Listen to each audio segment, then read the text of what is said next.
Hello everyone, আশা করি আপনারা সকলে ভালো আছেন। আপনাদের সকলকে স্বাগত আমাদের এই চ্যানেল দুনিয়া নাগালের বাইরে। একজন রাজা কিন্তু সর্বদাই কিন্তু নিজের সিংহাসনে বসে থাকতে পারে না। রাজাকে একদিন কিন্তু সিংহাসন থেকে সরতে না সরতেই হবে। যদি সে না সরে তাকে কিন্তু সরিয়ে ফেলা হয়। ঠিক তেমনই ঘটেছে ইন্ডিয়ার ক্ষেত্রে। ইন্ডিয়ার মধ্যে আমেরিকার যেসব অ্যাপ চলতো, সেই অ্যাপগুলো কিন্তু একছত্র অধিকার কিন্তু কায়েম করেছিল। সেটা আপনার Facebook, WhatsApp কিংবা আপনি Google-কেই ধরুন না কেন। আপনি যদি যেকোনো কাজ করতে চান সেক্ষেত্রে কিন্তু আপনার Google দরকার হবে। আপনি YouTube এ ভিডিওটা দেখছেন যে এটাও কিন্তু Google-এর। আর এই YouTube টা খোলার জন্য যে ১ম এ আপনাকে Gmail দিতে হয়েছিল সেটাও কিন্তু পুরোপুরিভাবে কিন্তু YouTube কিনে রেখেছে। সরি, YouTube বলব না, Google কিনে রেখেছে এবং Google এর প্যারেন্ট কোম্পানি যেটা রয়েছে সেটা হচ্ছে Alphabet।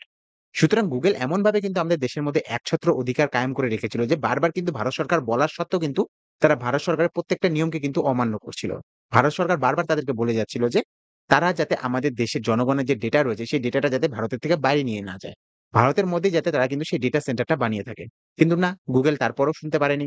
কারণ Google কিন্তু ভেবেছিল যে এই ভারত সরকার কিন্তু Google এর কোনো কিছু উখড়াতে পারবে না। কারণ প্রত্যেকটা জায়গাতে কিন্তু Google ইউজ হয়। এছাড়া যদি আপনি Microsoft এর ক্ষেত্রে দেখেন, প্রত্যেকটা কম্পিউটারে আমার আপনার থেকে শুরু করে প্রত্যেকটা অফিসের কম্পিউটারে কিন্তু Microsoft রয়েছে। MS অফিস রয়েছে। সেখানে আপনি Word ইউজ করেন, Excel ইউজ করেন, PowerPoint ইউজ করেন। মানে প্রত্যেকটা জায়গাতে কিন্তু আমেরিকান কোম্পানিগুলো কিন্তু আধিপত্য কায়েম করে রেখেছে। এছাড়া Facebook, আপনি Instagram ধরে নিকুন, সব জায়গায় আমেরিকান। ওকে? তো আমেরিকার গভর্নমেন্ট যেভাবে এগুলোকে কন্ট্রোল করে, ইন্ডিয়ান গভর্নমেন্ট কিন্তু সেইসব সোশ্যাল মিডিয়া গুলোকে কিন্তু সেভাবে কন্ট্রোল করতে পারে না। এর জন্য আমরা দেখি বারবার প্রত্যেক ক্ষেত্রে সরকার কোন নিয়ম বানালেই কিন্তু এই কোম্পানিগুলো কোথায় চলে যায়? সুপ্রিম কোর্টের দ্বারস্থ হয় এবং তারা বলে যে এটার দ্বারা যে ভারত সরকার যেসব নিয়ম বানাচ্ছে সেই নিয়মগুলো কি করবে? জনগণের হিতে নয়। ওকে? জনগণের প্রাইভেসি প্রটেক্ট করে না কিংবা ফ্রি স্পিচ যে যার যেটা বলার মানে বাক স্বাধীনতা যেটা রয়েছে সেটাতে সরকার মানে চাপ দিতে চায়। সেই কারণে এইসব নিয়ম বানানো হচ্ছে। প্রত্যেকবার এই কোম্পানিগুলো বেঁচে যায়। তারপরে আমরা বেশ কিছুদিন ধরে দেখতে পাচ্ছি যে আমেরিকার সাথে কিন্তু ভারতের সম্পর্ক কিন্তু দিন, দিন খারাপ হচ্ছে। এবার যখনই দিন, দিন খারাপ হচ্ছে সেক্ষেত্রে দেখা যাচ্ছে যে আমেরিকা প্রত্যেকটা জিনিসের উপর ট্যারিফ লাগাচ্ছে। ১-২ দিন আগে আমি দেখলাম যেটা হচ্ছে বিদেশি সিনেমার উপরে, অর্থাৎ আমরা যেমন ইন্ডিয়ার মধ্যে স্পাইডারম্যান মুভি দেখি, মার্ভেলের আয়রন ম্যান দেখি, ওকে ব্যাটম্যান দেখে থাকি, ওকে ডিসির। তো সেক্ষেত্রে প্রত্যেক জায়গায় কিন্তু কি করা হচ্ছে? ট্যারিফ লাগানো হচ্ছে। 100% ট্যারিফ লাগানো হচ্ছে সিনেমার উপর।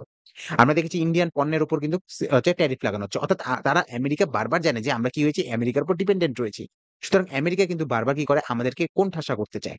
সেক্ষেত্রে কিন্তু ভারত সরকার এখন একটা বড় পদক্ষেপ নিয়েছে। সেই পদক্ষেপ হচ্ছে যে ভারতের মধ্যে থেকে কিন্তু বিভিন্ন সোশ্যাল মিডিয়া সাইট কিংবা যে প্রত্যেকটা জায়গা যেখানে হচ্ছে আমেরিকান কোম্পানিগুলো একছত্র অধিকার কায়েম করে রেখেছে, সেই জায়গাগুলো থেকে কিন্তু সেই কোম্পানিগুলোকে ধীরে, ধীরে সরাচ্ছে। কারণ আমাদের দেশে প্রত্যেকটা মানুষেরই কিন্তু বর্তমানে একটাই কথা উঠেছে, সেটা হচ্ছে গভর্নমেন্টের কাছে একটাই চাহিদা রয়েছে। সেই চাহিদাটা যেটা রয়েছে সেটা হচ্ছে যে ভারতের নিজের সোশ্যাল মিডিয়া হওয়া উচিত। ভারতের নিজের Google হওয়া উচিত। ভারতের নিজের প্লে স্টোর হওয়া উচিত। এই প্লে স্টোরটা পর্যন্ত Google এর।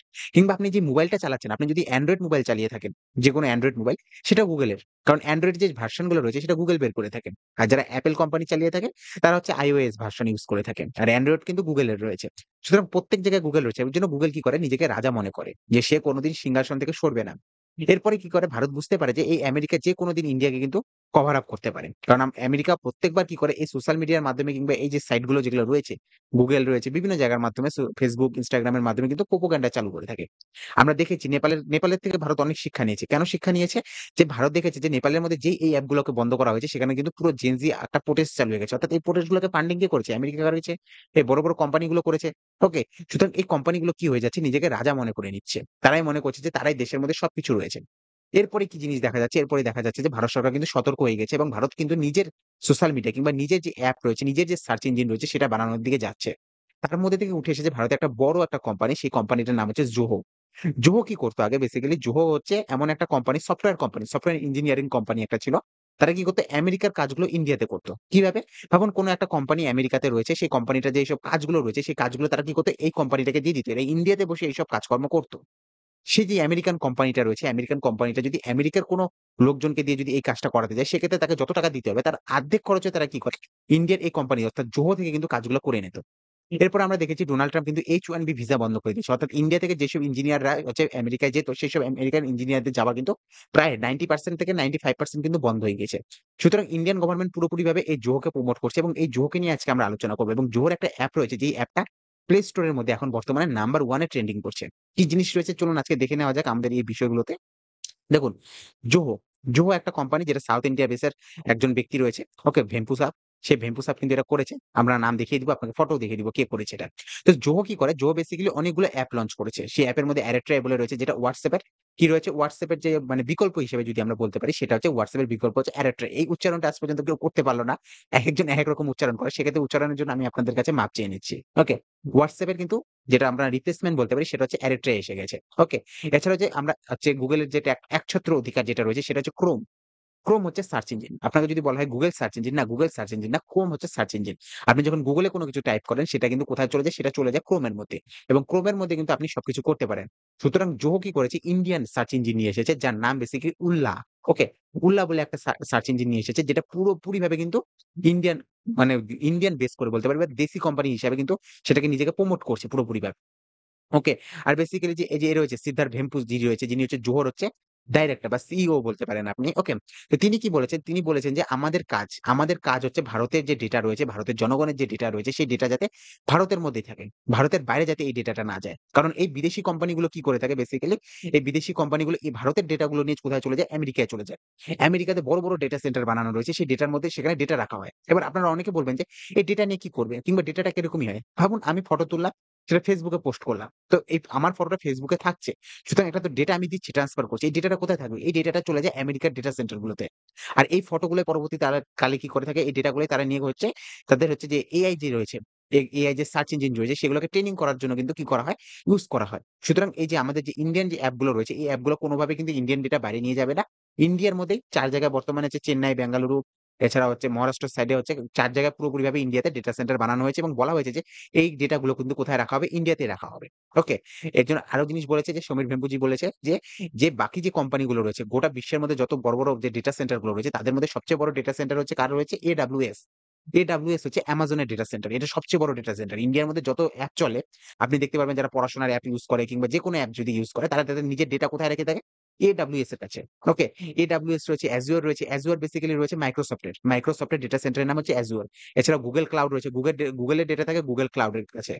এছাড়া Meta যে রয়েছে অর্থাৎ Facebook, Instagram, WhatsApp এর যে মালিক Meta। ওকে? Meta এর হচ্ছে ডেটা সেন্টার রয়েছে। সেই ডেটা সেন্টারের মধ্যে কিন্তু Meta র ডেটা থেকে থাকে। তো সমীর ভেম্পুজি বলেছে যে, "না, আমরা কোন ডেটাই আমরা AWS এও রাখবো না, Azure এতেও রাখবো না, Google Cloud এও রাখবো না। আমরা নিজেদের ডেটা সেন্টার বানাবো এবং সেই ডেটা সেন্টারের মধ্যে কি করব? আমরা নিজেদের হচ্ছে এই ডেটাগুলো যে ইন্ডিয়ান যে ডেটা রয়েছে সেই ডেটাগুলো কিন্তু আমরা সেখানেই রাখবো।" এরপরে একটা প্রশ্ন উঠে আসে যে বর্তমানে যে আমরা যে এই যে অ্যাডাপ্টার এই জিনিসটা বানাচ্ছি বা উলা বানানো হচ্ছে, এখানে কি ফোকাস করা হচ্ছে? এখানে ফোকাস করা হয়েছে যেটা সেটা হচ্ছে প্রাইভেসি। এখানে কোনভাবে কিন্তু প্রাইভেসি হনন করা হবে না। কেন প্রাইভেসি হনন করা হবে না? বলা যাচ্ছে যে আপনি যখন Google এ কিছু সার্চ দেন সেখানে দেখা যায় যে আপনাকে কোন ওয়েবসাইটে ঢুকলে সেখানে বিভিন্ন রকমের এড চলে আসে। এই কিনুন, ওই কিনুন, এখানে ক্লিক করুন, ওখানে ক্লিক করুন। অর্থাৎ এই এড এর মাধ্যমে কিন্তু এই Google কিন্তু কি করে থাকে? রেভিনিউ জেনারেট করে থাকে। ওকে? আপনি YouTube দেখতে যাবেন, YouTube এর মধ্যে এড আসবে। ওকে? সেই এড এর থেকে পয়সা কামাই করে থাকে Google। কিছু পয়সা ক্রিয়েটরদেরও দিয়ে থাকে, আমাদের মতো ক্রিয়েটরদেরও দিয়ে থাকে। কিছু পয়সা নিজের কাছে রেখে দেয়। তো এরকমভাবে হচ্ছে তাদের রেভিনিউ মডেল রয়েছে। কিন্তু এরা কি বলেছে বেসিক্যালি যে এই যে জোহো রয়েছে, জোহো বলেছে যে, "না, আমরা কোন এড দেখাবো না। থার্ড পার্টি কিছু থাকবে না।" অর্থাৎ আমি ধরে নিন একটা ওয়েবসাইটে গেলাম, XYZ ওয়েবসাইটে গেলাম। সেই ওয়েবসাইটের মধ্যে আমি দেখছি যে Amazon এর এড চলছে, Flipkart এর এড চলছে। অর্থাৎ থার্ড পার্টির একটা এড চলছে। তো এই জোহোর ক্ষেত্রে কি হবে যে জোহোর যে বেসিক্যালি উলা হচ্ছে ব্রাউজারটা রয়েছে, সেই ব্রাউজারের মধ্যে কোনভাবেই কিন্তু কোন রকম থার্ড পার্টি ইউস হবে না। অর্থাৎ থার্ড পার্টি কিন্তু সেখান থেকে ডেটা চুরি করতে পারবে না। তারপর হচ্ছে বেসিক্যালি সেখানে যে প্রাইভেসি রয়েছে, সেই প্রাইভেসিও পুরোপুরিভাবে প্রটেক্ট করা হবে। কারণ আপনি দেখবেন যে কোন একটা ওয়েবসাইটে যখন আপনি যাবেন সেক্ষেত্রে আপনার কাছে সেখানে কিন্তু ইমেইল আইডি দিয়ে কি করতে চাবে? লগইন করতে বলবে বারবার। আপনি যতক্ষণ লগইন করবেন না সেই ওয়েবসাইট কিন্তু আপনি ইউস করতে পারবেন না। কিন্তু জোর ক্ষেত্রে বলেছে, এরকম কিচ্ছু হবে না। আপনি যতটা ইচ্ছা ততটা ইউস করুন। এখানে কোন হচ্ছে এড থাকবে না, কোন থার্ড পার্টি থাকবে না। ওকে? এছাড়া যে জিনিসটা বলা হয়েছে যে তাদের যে এই যে পুরো স্ট্রাকচারটা রয়েছে, এই স্ট্রাকচারটা কি হিসেবে বানানো হয়েছে বা কোন সফটওয়্যার দিয়ে বানানো হয়েছে। দেখুন বেসিক্যালি যে এই যে জোহর যে গুলো রয়েছে, অ্যাপ গুলো রয়েছে, অ্যাপ বা সফটওয়্যার বলতে পারেন, সেখানে যে অপারেটিং সিস্টেম তো একটা লাগবে না? কোন সিস্টেমের উপর বেস করে এটাকে তৈরি করা হয়েছে, এটাকে বলা হয় লিনাক্স সিস্টেম। দেখুন গোটা বিশ্বের মধ্যে অনেকগুলো সিস্টেম রয়েছে। ওকে? উইন্ডোজ রয়েছে, লিনাক্স রয়েছে, ডক্স রয়েছে। ওকে? এর মধ্যে বর্তমানে বলা হচ্ছে যে উলা যে বানানো হয়েছে ULA উলা। ওকে? উলা বলে একটা গাড়ির কোম্পানি আছে OLA ওলা। এটা উলা বলতে পারি আমরা ULAA উলা। উলা ব্রাউজার যে রয়েছে এই উলা ব্রাউজার যেটা বেস করে বানানো হয়েছে সেটা হচ্ছে লিনাক্স সিস্টেমের দ্বারা। ওকে? লিনাক্স প্রসেসিং সিস্টেম যেটা রয়েছে সেই লিনাক্স এর দ্বারা কিন্তু বানানো হয়েছে এবং এটা পুরোপুরিভাবে কিন্তু একটা সিকিউর ফিচারস। ওকে? পুরোপুরিভাবে এছাড়াও যে সিদ্ধার্থ ভেম্পুজি রয়েছে তিনি বলেছেন যে আমরা এখান থেকে ডেটা কখনো বাইরে নিয়ে যাব না। আমাদের হচ্ছে বেসিক্যালি মুম্বাই, দিল্লি, চেন্নাই এবং উড়িষ্যা। মুম্বাই, দিল্লি, চেন্নাই, উড়িষ্যার মধ্যে আমাদের ডেটা সেন্টার রয়েছে। এই ডেটা সেন্টারের মধ্যে কিন্তু কি করা হবে? পুরোপুরিভাবে কিন্তু ডেটাগুলোকে স্টোর করা হবে। অর্থাৎ এখন থেকে আমরা যে জিনিসটা আমরা লক্ষ্য করি যে গোটা বিশ্বের মধ্যে যে বড়, বড় ডেটা সেন্টার যাদের কাছে রয়েছে সেটা হচ্ছে মেটার কাছে রয়েছে, Netflix এর কাছে রয়েছে, Amazon এর কাছে রয়েছে, Apple এর কাছে রয়েছে, Google এর কাছে রয়েছে। তো এখন বর্তমানে দেখা যাবে যে জোহর কাছেও কিন্তু নিজের কিন্তু ডেটা সেন্টার থাকবে এবং ভারতীয়দের যে ডেটা রয়েছে সেই ডেটাটা কোথায় ইউজ হবে? ইউজ তো হবে না কিংবা সেটা স্টোর হবে পুরোপুরিভাবে ইন্ডিয়ার মধ্যেই। ওকে? কিন্তু এর মধ্যে কিছু সমস্যাও রয়েছে। সমস্যা এজন্য আমরা বলছি যে এর আগেও হচ্ছে বেসিক্যালি যে আমেরিকান কোম্পানিগুলো রয়েছে সেই কোম্পানিগুলোকে মানে মার্কেট থেকে সরানোর জন্য অনেক অ্যাপ এসেছে। যেমন Twitter এর বিকল্প এসেছিল কু বলে একটা অ্যাপ। বাট সেই অ্যাপটা বর্তমানে বন্ধ হয়ে গেছে। সেই অ্যাপটা ফান্ডিং পায়নি এবং সেই অ্যাপটা কিন্তু চলতে পারেনি। এছাড়াও হাইক বলে একটা মেসেজিং অ্যাপ এসেছিল। সেই মেসেজিং অ্যাপও কিন্তু বর্তমানে বন্ধ হয়ে গিয়েছে। অর্থাৎ জোহর যাতে এরকম অবস্থা না হয় সেদিকেও কিন্তু ধ্যান রাখতে হবে। এর জন্য কিন্তু ভারত সরকার পুরোপুরিভাবে কিন্তু জোহকে কিন্তু কি করছে? প্রচার করছে। সেখানে আমরা দেখছি অশ্বিনী বৈষ্ণব রয়েছে, পীয়ূষ গোয়েল রয়েছে, নরেন্দ্র মোদী রয়েছে। তারা কিন্তু এটাকে পুরোপুরিভাবে প্রমোট করছে। এছাড়া জোহো ওরকম এই কোম্পানিগুলোর মতো হবে না। কুয়ো কিংবা হাইকের মতো হবে না। কারণ জোহোর কাছে রেভিনিউ প্রচুর পরিমাণে রয়েছে। রেভিনিউ প্রচুর পরিমাণে থাকার কারণ হচ্ছে জোহো আগে আমেরিকান কোম্পানিগুলোর জন্যই কাজ করত। কারণ আমেরিকান কোম্পানিগুলোর যেসব সমস্যার সৃষ্টি হতো তাদের কোম্পানিতে, সেই কোম্পানিগুলোর কিন্তু সমস্যাগুলো কোথায় নিয়ে আসা হতো? জোহোর কাছে নিয়ে আসা হতো এবং জোহর সেটাকে কিন্তু সলভ করত।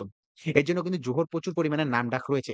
এছাড়াও জোহর কাছে রেভিনিউর অভাব হবে না। সেজন্য দেখা যাবে যে, বড়, বড় যে তারা যে বিভিন্ন অ্যাপ ডেভেলপ করছে সেটা ওলা হোক কিংবা এরেট্রাই হলো, ওকে সব ক্ষেত্রে দেখা যাবে যে তারা কিন্তু প্রফিটে থাকবে। আর ইন্ডিয়ান লোক প্রচুর পরিমাণে কিন্তু এগুলাকে ডাউনলোডও করছে। এইজন্য আমরা যে জিনিসটা বলছিলাম যে, এই যে অ্যারেট্রাই যেটা রয়েছে, এই অ্যারেট্রাই বর্তমানে প্লে স্টোরে নাম্বার 1 এ রয়েছে। আপনি যদি এখন গিয়েও সার্চ করেন যে অ্যারেট্রিয়া কি হচ্ছে ১ নাম্বারে রয়েছে, এখনো ১ নাম্বারে রয়েছে। এটা একটা মেসেজিং অ্যাপ। এটার মধ্যে Facebook তো বলব না WhatsApp এর মতো। WhatsApp এর মতো সেম টু সেম জিনিস রয়েছে। এটার মধ্যে আপনি মিটিং করতে পারবেন, স্ট্যাটাস লাগাতে পারবেন, মেসেজ করতে পারবেন, A to Z video call করতে পারবেন। সবকিছু করতে পারবেন। অর্থাৎ ভারত কিন্তু বর্তমানে ধীরে, ধীরে কিন্তু প্রচুর এগিয়ে চলছে এবং এগিয়ে যেতে, যেতে কিন্তু ভারতও কিন্তু নিজের সফটওয়্যার কিংবা নিজের যে সোশ্যাল মিডিয়া কিংবা নিজের যে সার্চ ইঞ্জিন সেটা কিন্তু বানানোর দিকে চলছে। ঠিক আছে? ভবিষ্যতে কি হবে না হবে সেটাও কিন্তু একটা দেখার বিষয়। আপনারা আমাদের চ্যানেলটা দেখছেন এর জন্য আপনাদের অসংখ্য ধন্যবাদ। আপনারা আমাদেরকে লাইক, কমেন্ট, সাবস্ক্রাইব করতে পারেন। আপনার একটা লাইক কিন্তু আমাদের এই ভিডিওটাকে আরো বেশি করে কিন্তু এগিয়ে নিয়ে যাবে। তো আপনাদের সাথে দেখা হবে অন্য একটা ভিডিওতে। আপনারা সুস্থ থাকবেন, সবল থাকবেন। দেখা হবে আপনাদের সাথে অন্য একটা ভিডিওতে। Have a good day. Bye, by.